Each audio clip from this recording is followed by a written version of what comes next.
দুপুর গড়িয়ে বিকেল হয় সোনালি রোদ এসে পড়েছে টুসু আর টুটুলের ঘরের মেঝেতে। টুসু, যার বয়স সবে ৭, মগ্ন হয়ে একটা পুরনো ম্যাপ দেখছিল। ম্যাপটা তাদের ঠাকুরমার সিন্দুক থেকে পাওয়া, আর তাতে হিজিবিজি করে আঁকা একটা এক্স চিহ্ন।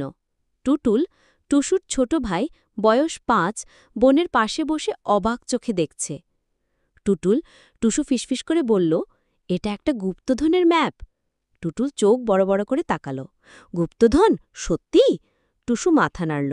হ্যাঁ, ঠাকুরমা বলেছিলেন এই বাড়ির পাশেই কোথাও একটা গুপ্তধন লুকিয়ে আছে, কিন্তু কেউ নাকি খুঁজে পায়নি। ম্যাপে একটা গাছ, একটা ভাঙা কুঁয়ো আর একটা পুরনো বটগাছে চিহ্ন ছিল। টুসু আর টুটুল দুজনেই বুঝে গেল এটা তাদের নিজেদের বাড়ির পিছনের দিকের বাগানকেই নির্দেশ করছে।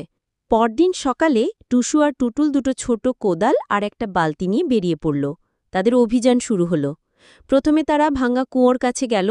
কুয়োর পাশে আগাছায় ভরা একটা ছোট ঢিবি ছিল। ম্যাপ অনুযায়ী এক্স চিহ্নটা ওখানেই। তারা দুজনেই কোদাল দিয়ে মাটি খুঁড়তে শুরু করল। খানিকক্ষণ পরই টুটুলের কোদালটা একটা শক্ত কিছুতে লাগল। দিদি, এখানে কিছু একটা আছে। টুসু দ্রুত এসে মাটি সরালো। দেখা গেল একটা পুরনো কাঠের সিন্দুক। সিন্দুকটা মাটির নিচে অর্ধেকটা পোতা। টুসু আর টুটুল মিলে সিন্দুকটা টেনে বের করল। সিন্দুকের ডালাটা খুলতেই তাদের চোখ ছানা বড়া। সিন্দুকের ভেতরে চকচক করছে সোনালি আর রূপালি মুদ্রা, পুরনো দিনের গয়না আর একটা ছোট কৌটো। কৌটোটা খুলতেই দেখা গেল তার ভেতরে একটা সুন্দর নেকলেস, যেটা টুসু তাদের ঠাকুরমার ছবিতে দেখেছিল। টুসু আর টুটুলের চোখ আনন্দে চিকচিক করে উঠল। আমরা পেয়ে গেছি টুটুল, আমরা গুপ্তধন খুঁজে পেয়েছি, টুসু বলল। টুটুল হাসতে হাসতে টুসুর গলা জড়িয়ে ধরল। তারা বুঝতে পারল গুপ্তধন শুধু সোনারূপা নয়, এই অভিযান আর একসঙ্গে কাজ করার আনন্দটাই সবচেয়ে বড় গুপ্তধন। তারা দৌড়ে গিয়ে তাদের মা বাবাকে সব জানালো।